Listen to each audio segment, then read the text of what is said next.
foi mais voltado para a utilização do conta online, que é essencial, uma ferramenta essencial para vocês, beleza? Ok, vamos lá, movimentações financeiras. Continuando. Ontem a gente viu sobre receita. Ah, tá bom. Ok, então novamente bem-vindos ao segundo dia do treinamento de auditoria de contas do TNA. Hoje a gente vai continuar com os temas relacionados a movimentações financeiras. Ontem a gente viu as ferramentas, contas online, a utilização dele. Então, quem não assistiu precisa ver a gravação. Planilhas e recibos padrões, e como utilizá-los e onde encontrá-los. E hoje a gente vai continuar com movimentações financeiras e finalizar com as peculiaridades de cada conta, que vai ser apresentado por Wesley. Beleza? Relembrando que, para quem entrou agora, por favor, não mexer no PT, senão vai mexer para todo mundo. Ok, vamos lá. Ontem, sobre as movimentações financeiras, a gente falou um pouco sobre receita e despesa, e agora a gente vai falar sobre a comprovação do reembolso.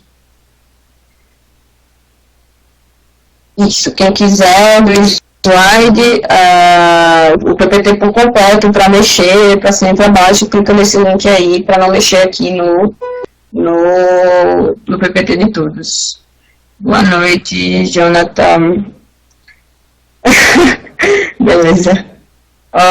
Tá, o que é reembolso, quando cabe reembolso, e o que é que eu devo colocar, CNPJ, CPF. O reembolso, justamente segundo a legislação brasileira, quais são os tipos de despesas que devem ser reembolsadas, por exemplo? Segundo a legislação brasileira, são justamente objeto de reembolso os custos pertinentes às operações da própria empresa, como transporte, telefone, viagens a trabalho, ou seja, cada vez que for ocorrer um reembolso, isso deve ser previamente acordado com o VP Finanças. A pessoa não pode simplesmente chegar para o VP e dizer, fiz um gasto em nome da ESEC, me reembolso. Não, isso deve ser previamente acordado e autorizado pelo responsável final da área de finanças. Beleza? Tá. Por que a gente precisa obrigatoriamente ter um CNPJ no momento da comprovação do reembolso? Sempre que a gente chegar para fazer um reembolso, a gente precisa ter o comprovante daquela despesa. E o comprovante daquela despesa precisa ter o CNPJ da entidade local. Não pode ter de jeito nenhum o CPF. Porque o CNPJ ele vai vir justamente para identificar a pessoa jurídica, para responsabilizar perante os atos com relação ao consumidor e para que haja a separação dos bens pessoais e da empresa. Ou seja, a partir do momento que a gente reembolsa alguém que apresenta um comprovante de despesa que está no CPF da pessoa, a gente está fazendo uma coisa que no mundo jurídico é chamada de confusão patrimonial, em que os bens da empresa se misturam com os bens pessoais dos sócios ou associados. Gente, por favor, não mexe no PPT, senão vai ficar voltando. Obrigada, Rafael. Mas vocês conseguiram entender essa questão do CNPJ, né? Então, assim, já distribui os cartõezinhos, assim, no CL, para os membros com o número de CNPJ da entidade, bota no pódio, bota de uma forma bem acessível, assim, escreve na parede, para que ninguém chegue com um comprovante de reembolso com o CPF, porque se chegar assim, você não vai poder realizar esse reembolso.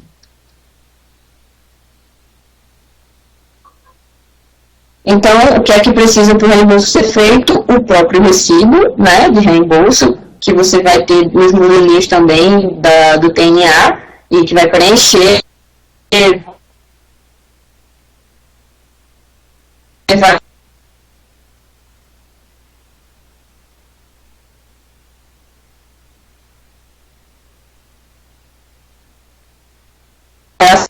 o complemento da despesa, está bem claro. Reembolso sempre com o recibo de reembolso.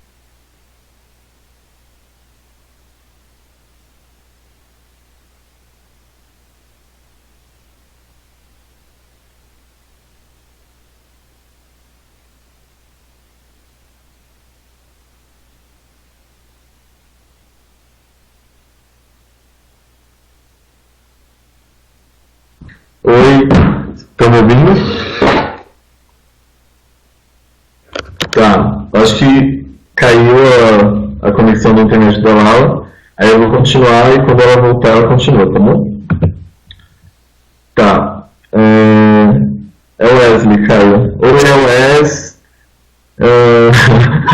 sou do TNA também, time de finanças, e eu acho que todo mundo aqui me conhece, quem não conhece vai conhecer na Conal. Tá, então eu preciso de... Eu não, mas prazer. Então eu faço no Facebook aqui. O que precisa para o reembolso ser feito? O recibo de reembolso e comprovante de despesa. Então, como ela está falando, quando um membro quiser, sei lá, gastar com alguma coisa, eles colocam o CNPJ da ISEC, aí vocês fazem um recibo de reembolso. O recibo de reembolso sempre tem que ter 2 assinaturas. E tem um link maravilhoso, que eu acho que vocês sabem, que tem o modelo de todos os documentos da ISEC, inclusive de recibo de reembolso lá. Quem não está na News, esse link, todo mundo aqui recebeu a News, está todo mundo com cadastro no meio do TNA. Top. Quem não tiver, eu não sei muito bem como faz para cadastrar lá, mas eu vou pesquisar e eu falo para vocês, tá? Como faço para Tá. Isso eu falando, eu acho que não estão se escutando. Isso é verdade. A Laura voltou, então deixa eu tirar meu áudio.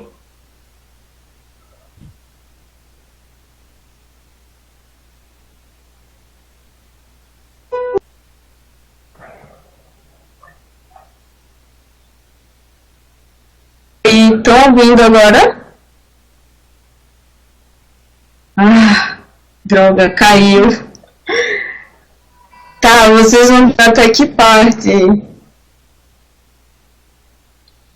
A questão do reembolso ficou concluída, que é preciso anexar o recibo de reembolso, comprovante de despesa no Contas Online, e que esse comprovante de despesa pode ser feito com a notinha do estabelecimento, nota fiscal, recibo do estabelecimento, qualquer coisa que comprova a despesa, beleza? Conseguiram entender isso, né?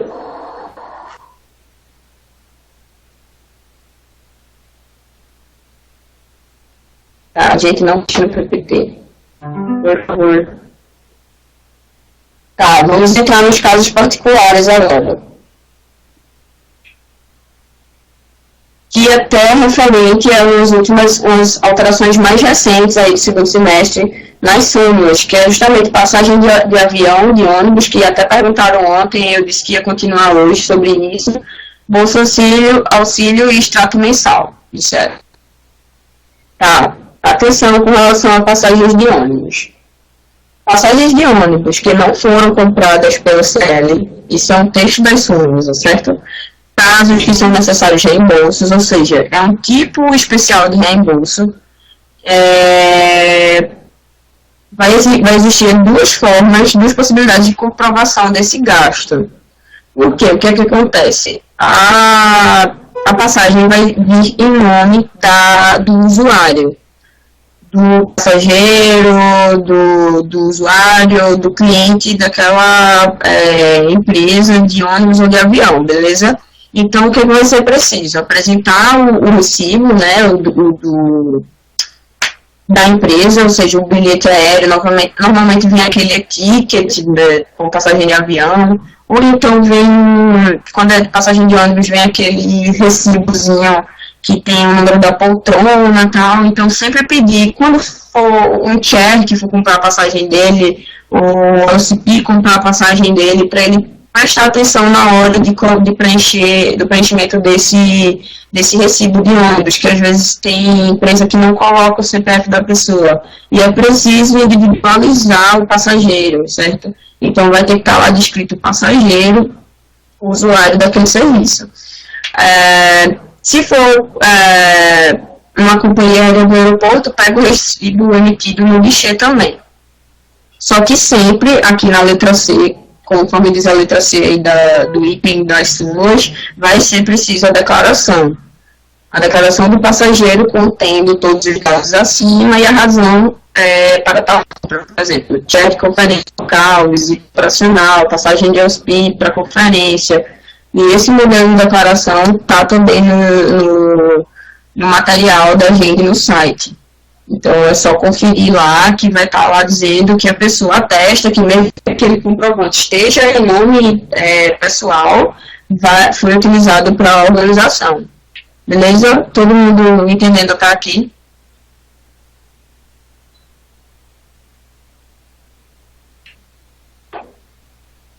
Certo.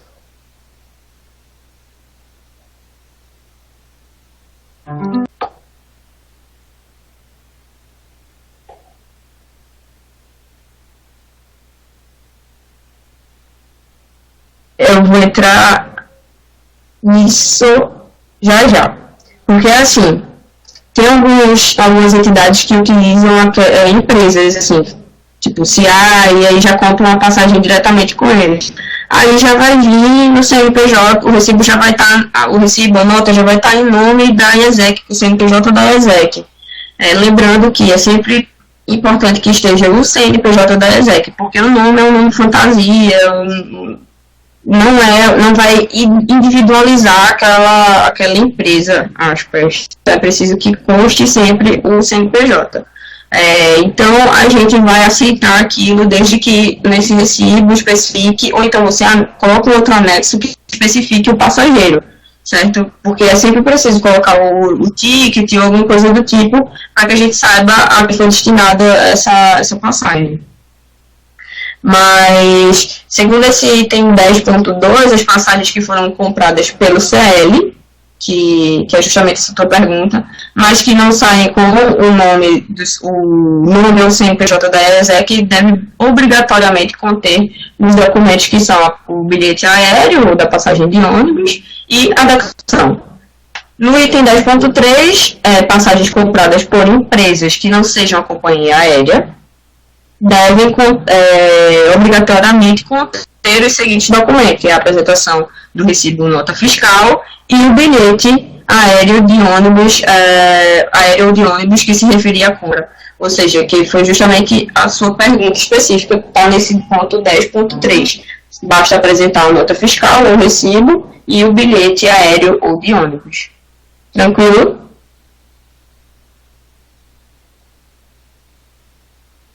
Tá, aqui tem um exemplo, que tem o e-ticket, aí tem o nome da pessoa, do passageiro, tem a declaração aqui do lado, então o que é que tem a declaração engraçado que ele sempre adivina, né? A próxima coisa. A declaração e passagem deve conter o bilhete da passagem de ônibus, o nome do passageiro, data do voo, número do voo e valor pago. Um exemplo mais claro tem no modelo também. Ele que está puxando o slide, o mistério foi descoberto. Mas é muito simples essa declaração, vai estar lá eu, fulano de tal, atesto para os devidos fins, que a passagem de número tal, do voo tal, para data tal, valor pago tal, foi utilizada única e exclusivamente para a ESEC, para conferência nacional tal, certo? Então, isso é bem simples, a pessoa vai lá e assina. Não é você que vai assinar isso, quem vai assinar é o passageiro, é o usuário, ou seja, o ELSPI, o CHE, a pessoa que utilizou aquilo.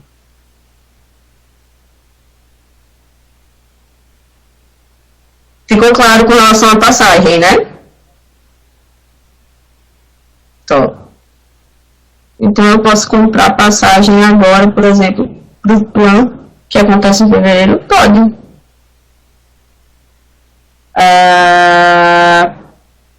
Tá. Bolsa Auxílio.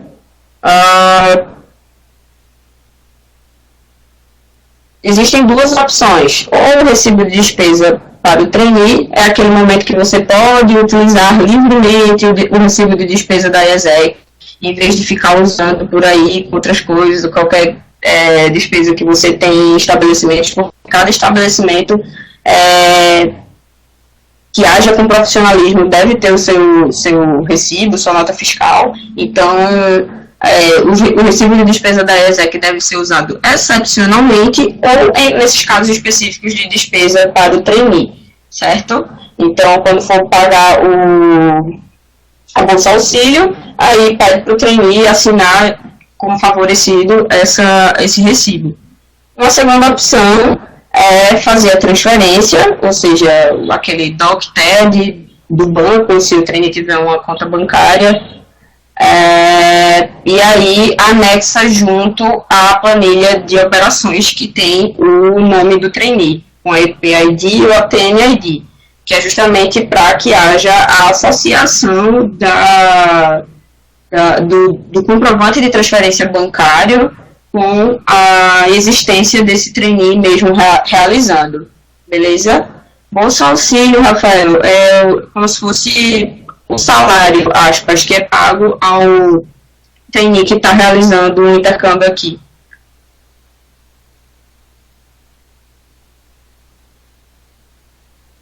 Não. Bolsa Auxílio é especificamente para questões de trainees que estão realizando intercâmbios, certo? Não existe Bolsa Auxílio para passagem de LCP. Isso seria caso de reembolso ao LCP, certo? Dale. Tá, aqui tem um exemplo de um recibo de reembolso ou de despesa para o trainee, ou seja, tem a EPID dele e vai estar em anexo também no caso de, se você fizer uma transferência bancária, a sua planilha, certo? Ou você declara só esse recibo, que é suficiente, que o trainee vai ter assinado favorecido, ou você declara com o comprovante de transferência bancária, o comprovante de TED e DOC, e anexa a planilha de operações ao lado. Tranquilo?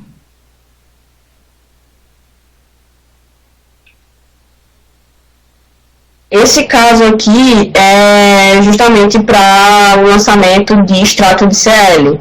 Quando você paga o extrato do CL, você precisa anexar a planilha que demonstra quanto que você pagou, quanto que você tinha que pagar, que é a planilha de extrato de CL, que você tem junto com o MC Finanças, e o recibo que o MC Finanças envia atestando aquele pagamento, atestando o recebimento daquele pagamento, que normalmente vocês fazem por transferência bancária. Então, é só anexar esse recibo que Charles manda com a planilha de extrato de CL do MC. Beleza? A planilha que mostra a parte do seu CL específico. Beleza? Tanto faz você lançar o extrato separado, ou seja, coisa por coisa no Contas Online, ou você lançar o total dele. Você faz um único lançamento para ele. Foi R$10.000 que eu paguei de extrato CL. Vou lançar só esse extrato CL, R$10.000. Ou você vai lançar coisa, ou você pode lançar coisa por coisa, que seria o... Não precisa do comprovante de transferência, porque você vai ter o recibo. E a gente consegue ver essa transação no extrato da conta corrente. Certo? Então, você pode lançar separado também. Especificar que aquilo foi dos R$10.000, 2.000 foi de FIDEO-DV, ou seja, um pouco mais trabalhoso, mas é opcional também. Tem gente mais metódica que gosta de fazer assim. Só que dá mais trabalho, lança de uma vez, coloca a planilha, o recibo, tá tudo certo. Pronto, gente. Com relação a movimentações financeiras, restou alguma dúvida? Caso tenha ficado alguma coisa meio dúbia ou ainda não foi entendida muito bem, é só procurar a gente depois que eita, gente, não mexe no PPP. Procurar o coach, que aí tudo vai ser esclarecido. Agora vocês vão ficar com o Wesley, que vai continuar o treinamento para vocês, assim que a gente conseguir botar o PPT na página. Wesley tá aí? Tô sim, Laura. Tá ali. Deixa eu ver como mexe nesse PPT. Não tenha... tem razão. Aprendi, tá. Bom, vai ser rapidinho. Basicamente, a gente vai falar sobre o que vocês colocam de extrato em cada conta. E qual que é, na verdade, né, o que ela tem de peculiar. Sobre a conta caixa, tá todo mundo ouvindo, né? Tá, beleza. Sobre a conta caixa, tem um link naquela pastinha que eu falei para vocês quando eu estava aqui. Ixi, Maria. Tá.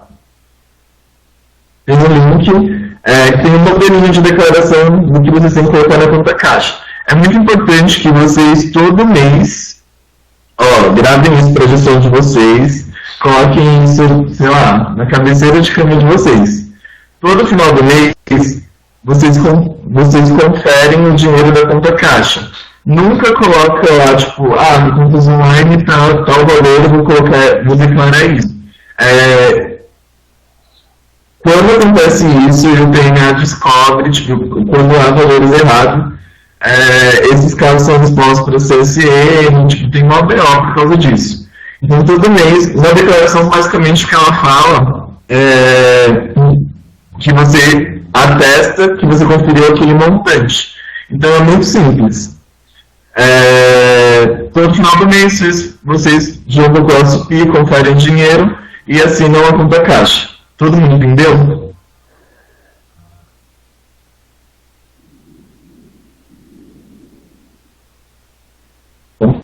Isso. Beleza. É responsabilidade só do BPFIM? Não, é do OSP. Uma coisa interessante da conta caixa é que, assim, a assinatura do OSP é a mais, entre aspas, a mais importante. Então, por exemplo, o OSP pode assinar e o manager de vocês podem assinar, mas vocês não podem assinar e o OSP de vocês não. Entenderam? Aí quando, tipo, o OSP de vocês está viajando, alguma coisa assim, vocês precisam fazer uma procuração.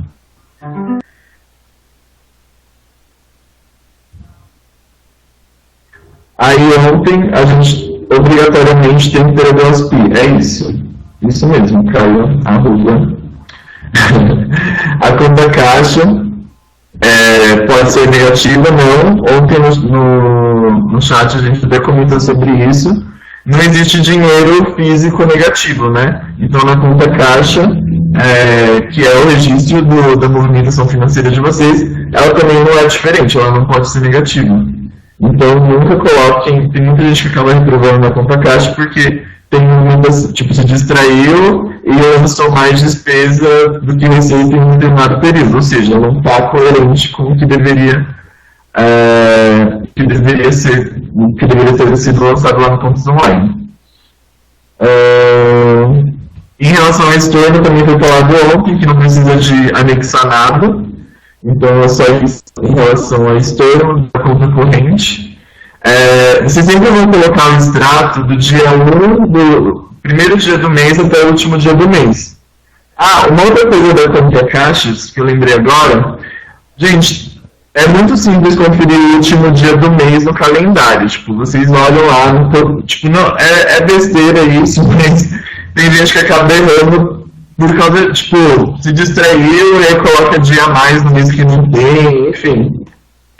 Então, sempre que vocês forem assinar a conta caixa, deem uma olhadinha lá no calendário, tipo, rapidão. Ou façam que nem eu, confiram na mão, sabe aquele truque da mão para saber se o mês tem 31 dias?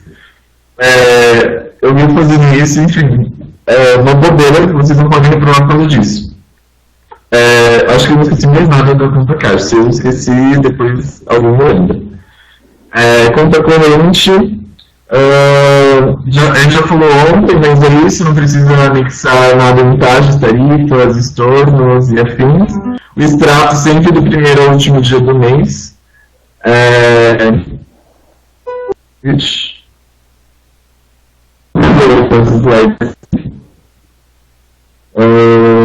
Conta corrente, tá aqui, PagSeguro.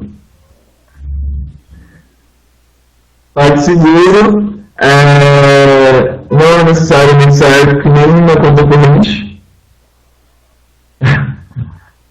Não é necessário anexar comprovante que nem na conta corrente para taxas, tarifas, estornos e afins.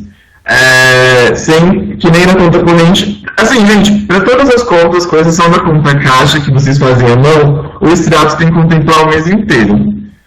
É muito simples isso.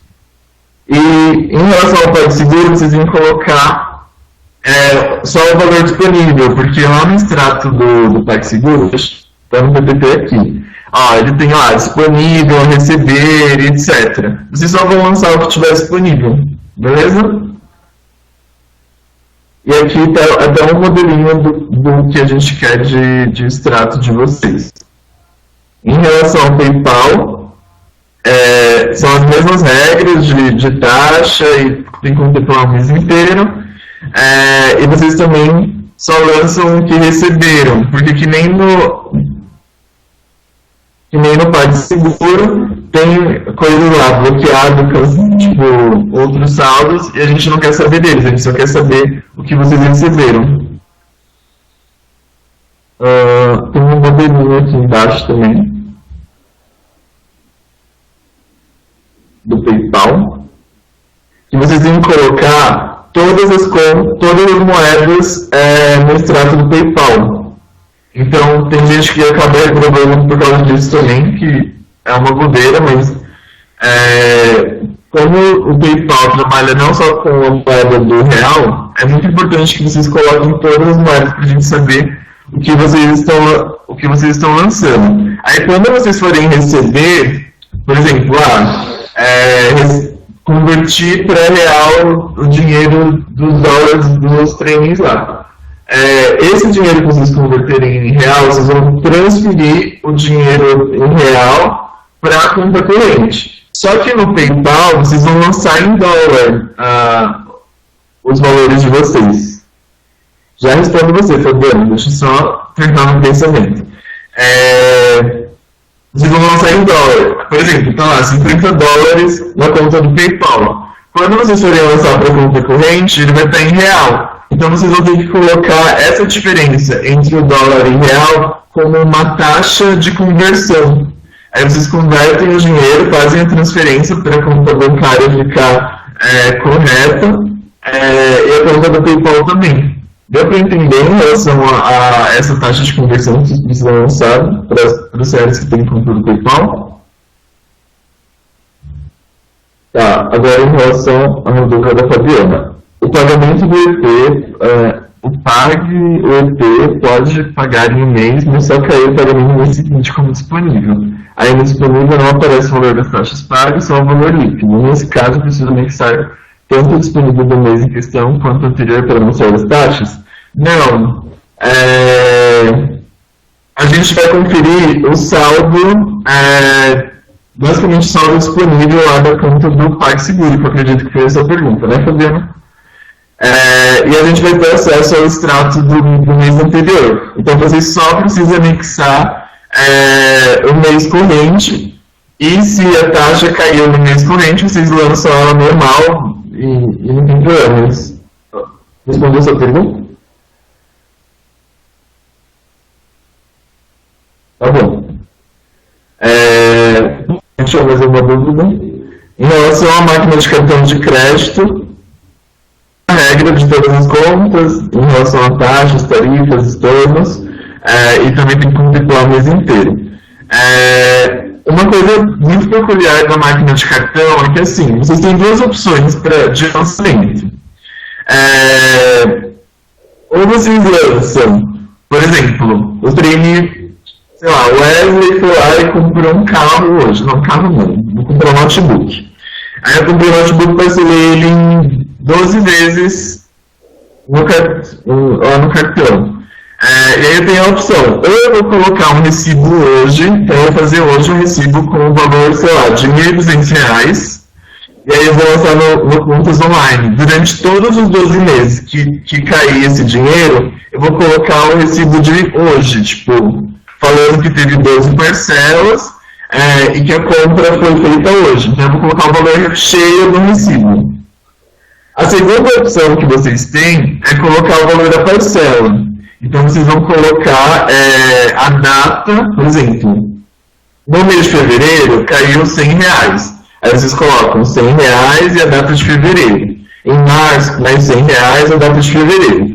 Então, ou vocês colocam o valor cheio na data da compra, ou vocês colocam o valor da parcela no dia do lançamento, no dia que caiu o dinheiro. E aí, sempre coloquem na descrição do lançamento lá da máquina de cartão, por exemplo, aqui que nem está grifado, ó, EPFI de hoje CDP 3 de 3. Então, é mais para controle de vocês e para facilitar também a vida do pessoal do TNA na hora de auditar. Então, é bem importante que vocês coloquem isso na descrição. Todo mundo entendeu?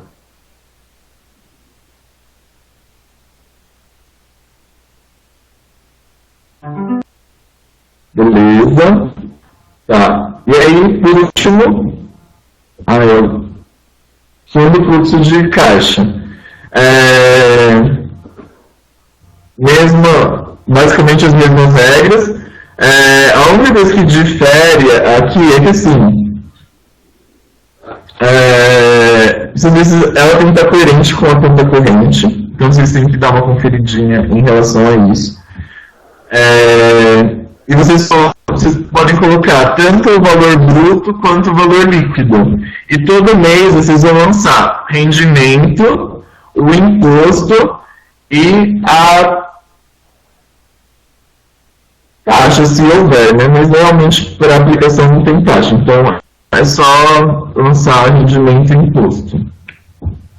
E aí vai estar tendo o valor, aí a gente tanto faz para o TNA, se vocês vão colocar aqui, ó, como o valor principal ou como o valor bruto, e alguns CLs acabam lançando como valor líquido. O ideal é que você sempre coloque o valor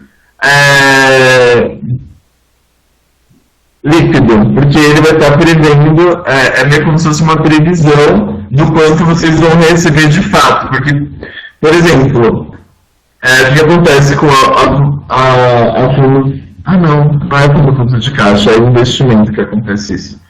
Que eles fazem uma previsão de imposto que vocês vão pagar, mas vocês só vão pagar quando vocês forem sacar o dinheiro. Na conta fundo fluxo de caixa, acho que todo mundo sabe como que ela funciona, né?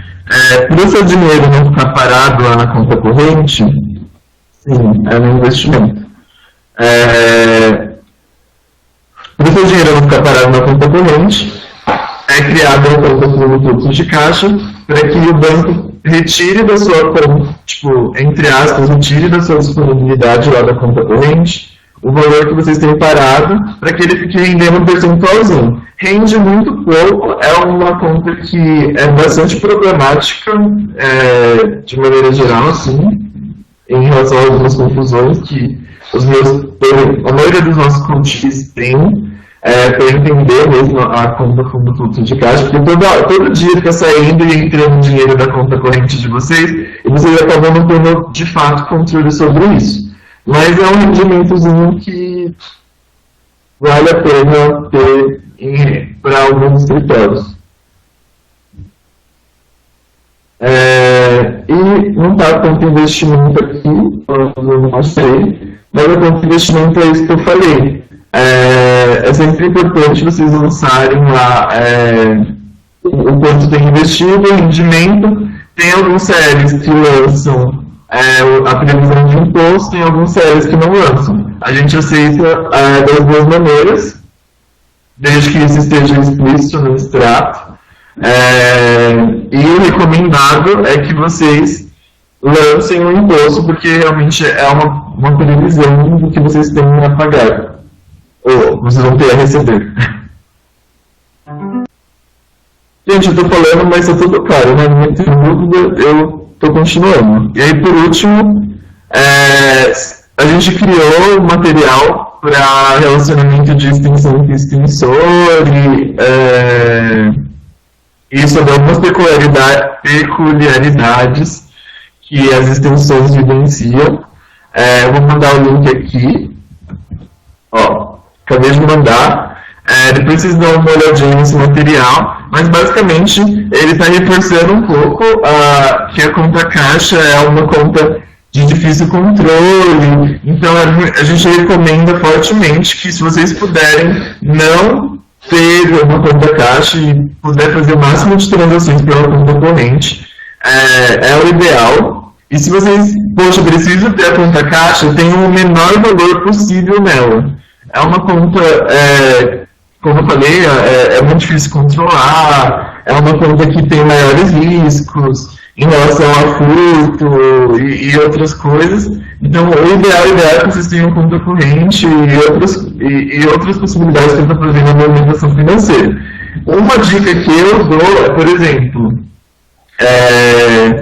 eu vou ter um dia fixo, 2 ou 3 dias fixos para fazer reembolso. Aí vocês sacam o dinheiro certinho do reembolso, dão reembolso para a pessoa, e no final do mês sobrou dinheiro, vão lá e depositam na conta corrente. Enfim, o mínimo que vocês puderem ter para a movimentação da conta caixa é o ideal. O recibo das extensões, ele é diferente, porque sempre que vocês, como umas extensões 1.0 normalmente não tem CNPJ, elas precisam colocar no recibo delas que elas são uma extensão do extensor. Então, por exemplo, a ESEC no ABC, ela vai colocar lá no recibo. A ESEC no ABC, extensão da ESEC no INSPER, escrita sobre o CNPJ, coloca lá o CNPJ da ESEC no INSPER. Essa peculiaridade em relação à extensão 1.0. E para quem tem intenção, dá uma olhadinha nesse material que está falando um pouquinho mais também sobre o relacionamento de extensão com extensor. Bom, é isso assim que eu tinha para falar, foi muito rápido. Não tem mais nada para falar. Tem alguma coisa lá, ou Caio, que vocês queiram acrescentar, ou alguém tem alguma dúvida para tirar?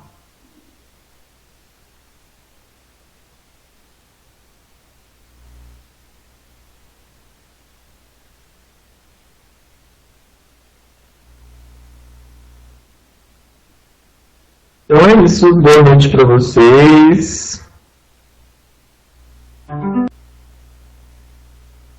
Tá bom, eu vou responder lá, Rafa.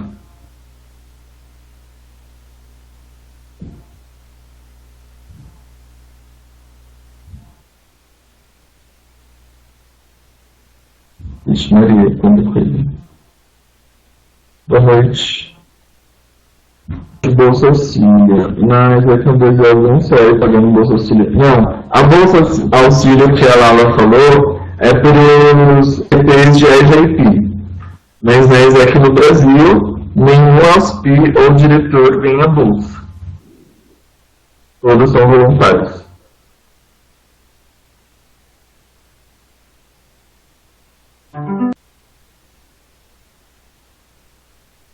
Não se pode rolar?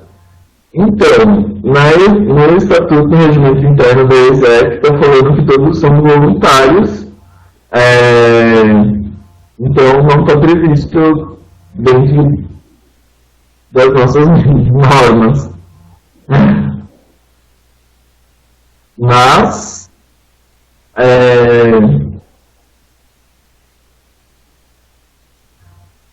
poderia acontecer, mas precisaria da aprovação, acredito eu, da CSN, né? 。 . 。 . 。 . 。 . 。 . 。 . 。 . 。 . 。 . 。 . 。 . 。 . 。 . 。 . 。 . 。 . 。 . 。 . 。 . 。 . 。 . 。 . 。 。 . 。 . 。 . 。 . 。 . 。 . 。 . Não sei se o escritório local tem autonomia para isso.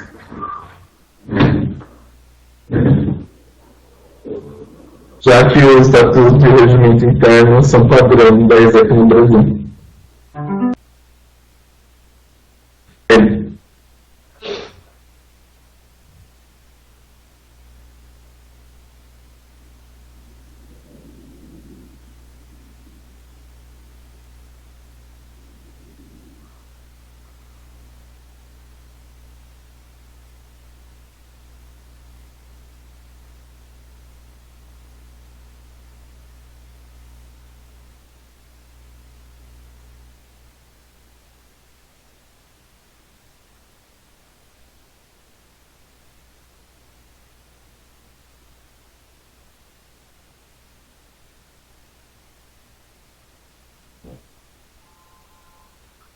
Beleza? Imagina.